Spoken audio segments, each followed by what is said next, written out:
welcome to Quick Time. Welcome to Quick Take. I'm your host, Susie, along with Are you all James. tangled up?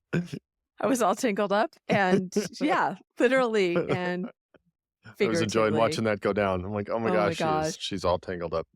This Quick Take. This is our podcast.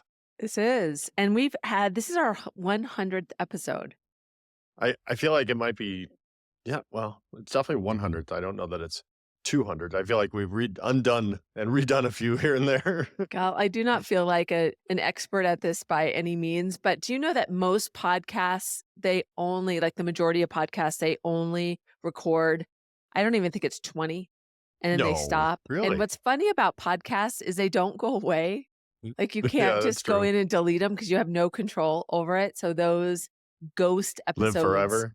So that's kind of a motivating factor to me is I don't want to be one of the stats. Yeah, but I would say that even those first 20 we did were so different than the next 20 and the next 20. I feel like it took us some time to find our voice and get our cadence. And so I can't imagine having just done 20, but I know. it's all kind of a blur. It's crazy how people have found us and how we've had this Quickster community kind of just rise up Yeah. without us even trying. And it's kind of cool to think that we're just sitting here talking about different topics and looking at what people are telling us and research and that kind of thing. But it's landing with some people, and that's pretty cool. Yeah, I think it's fun to be reminded that good conversation and good insights are helpful to people at all sorts of different times. One of the things that I learned so much about doing this podcast is that we could do the same topic 5 times and it'll finally resonate with somebody on the 5th time. Yeah. And so there's no shortage of topics for sure, but there's also everything is very time dependent. And so who's hearing us and when they're hearing us and what has influenced us along the way, it's so fluid that it's just really fun because I don't think any topic is ever the same thing twice. No conversation is the same thing twice. Yeah. It's always just a very different experience.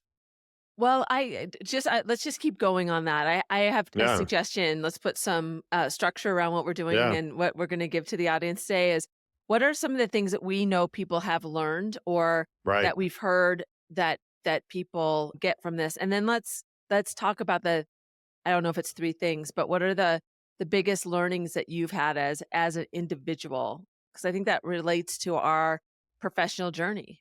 Gosh, that's on the spot. I guess, if I had to put one thing out there, and I don't know that this was an epiphany really, but I think it was so consistently reinforced was that, some things that seem to be common sense to maybe you and me, people who are coaching, people who are in leadership roles, those common sense things are not necessarily common sense to everybody. And so it's so important that we talk about those things and we provide that information because the things that I have learned over the years, and I know the things that you coach and teach people are so often new and land on fresh ears. And so Yeah. I think that one of the things that I constantly think about is how these things that we are talking about are really helping people who haven't heard it before. Just to add on to that, my point was aligned with that. What I hear is, when you read a leadership book or you read an article, you dive into that content and you think, oh, this is really good, but you don't always think about how it applies. But Right. people have told me that they listen to hear the stories and are able to then go, oh, I'm dealing with that right Mhm. now.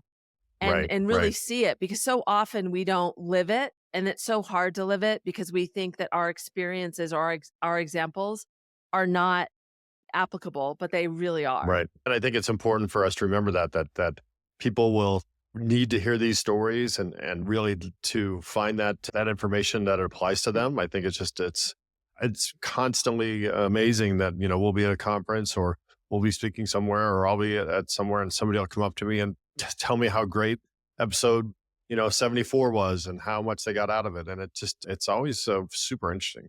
It's like tidbits of information. I, as you know, I went to a pretty high exposure wedding over the weekend, and Mhm. the groom is actually an athletic director for a big sports organization. And he's new in this role. And I was talking to him and he said, I said, "What's your superpower? What are you really excited about in this new role?" And he said, "I love leadership." And Mm. he's like, "But I haven't really done a lot of it. So if you have any resources or books?" And I think It's that's one so amazing podcast. yeah, there's one amazing podcast, but I also think that we believe we're never quite there. And what do I need to know and what resources Sure. are out there? And it's all a journey around collating all of this perspective, this portfolio of leadership that we talked about last time is can you get that? And I think that this can be a source for people. Oh yeah, and I think that like many things, that it's not just one thing. You need to have lots of methods and systems and things to help you along that journey. And that makes me think of we're sort of talking about this as a mechanism to help people. It's like Yeah. this broadcast out, but I can't help but talk about how there's the Yeah. other way, where I consistently have learned so much, and I have been so excited to have these conversations, to have some amazing guests like we've had. And really, I feel like this podcast has given me an opportunity to re-examine some of the things that I think I know so well, and Yeah. to force me to have a different perspective. And I think that's made me a better leader, a better coach, a better mentor, by just being constantly, sharpening the tools.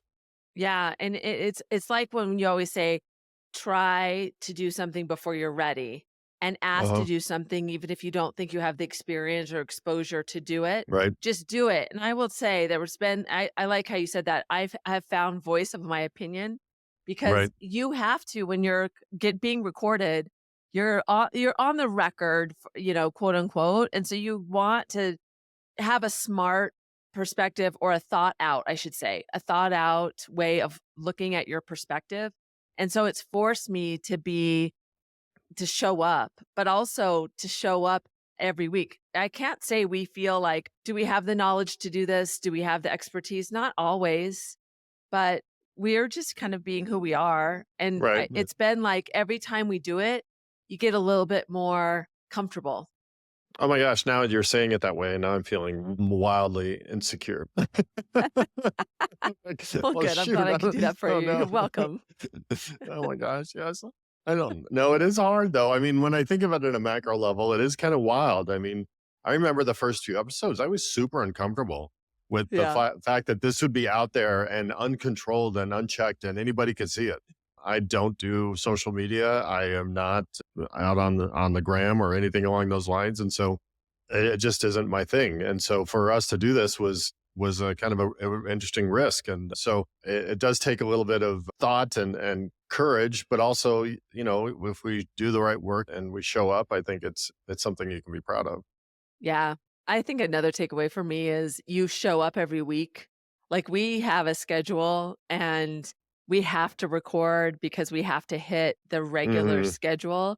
And Right. it creates this habit that you just do and you Right. don't overthink it. And I think that's a Hmm. great takeaway for people is when you're thinking about your leadership and what you need to do different, know that you have to always show up. And what do you have to do to create that urgency that you do this every single time, whether it's having an agenda for a one-on-one or thinking about before you go into a one-on-one, where's the development areas for this person? What is some feedback that I can give them? What muscle can you or little intricacy can you shift your new leadership and make a habit out of it?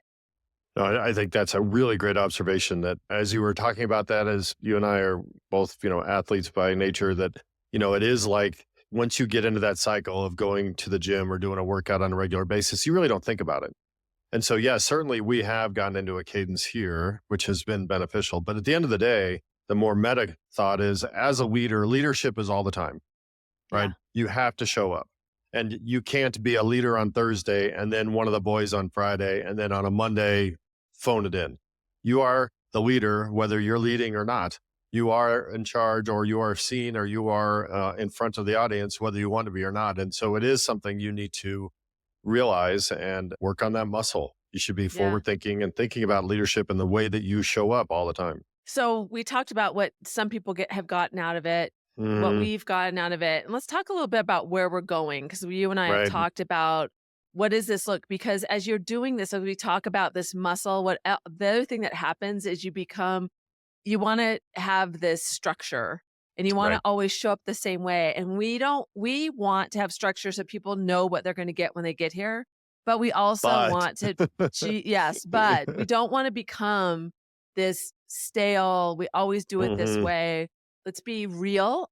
yeah, And sometimes that means we don't agree or we take on topics that we're unfamiliar with, but we challenge ourselves around it. So we're right. really thinking about how do we continue to just be us. A lot of the feedback is the topics are good, but your energy is great. Yeah. James, you're a B plus, B minus. Susie, you're an A plus, A minus. So we want more Susie and less. No, that nobody tells me that. But I mean, everybody loves Susie. Don't get me wrong. I'm just saying that our conversations and our perspectives are more valuable and more interesting than I think the being overly structured. And so Yeah. we're gonna create more of a dialogue as than maybe we have in the past. But I think it's worth mentioning too, and I'd love to hear from our listeners. Maybe some of that structure is in our heads, and we feel like we have gotten in a rut. But even if Yeah. it's not obvious to our listeners, we are afraid, right? We want to ensure that we're challenging ourselves so we enjoy it, Yeah. right? I can imagine character actors on television sitcoms who play the same role, for years and years, learn to hate it. And maybe not the audience won't recognize it because they're still playing that character. But that doesn't bode well for them as an actor or really the character. And we want to make sure as we continue down this road that we are having as much fun as you are.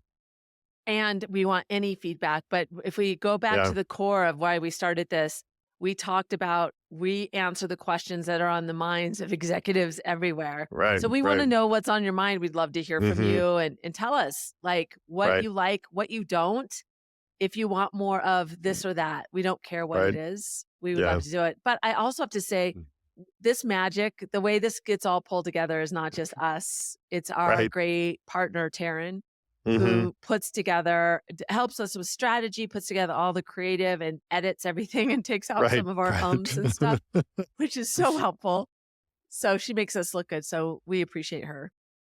Does she take out the ums? She does. Some of us have more than others, but we'll I just leave didn't it know at that. that. Oh, now I feel like I need to really watch that, or I need to do more of it. That makes And you a better person. Well, it's been such a great journey, and we're happy to see what the next 100 bring, that takes us. But we would really love to have your partnership in this as you listen to this and let us know what we need to do more of, what we need to lean into, and how yeah, we can provide value to you. so fun. It's been a great journey. I have to also say, there's no way I would have done 100 episodes with anybody else. You Oh, are the most fun. You are the best partner in this. I did this because you asked, and I keep doing it because you are just a smart, amazing, really ambitious person that I learn a lot from all the time. So thank you for taking me on this journey. I do thank appreciate you. Ditto, ditto. Because I knew you could be a good yin to my yang. We should just leave it at that. So thank you, James. it. What a way to end 100 on a fantastic Susie.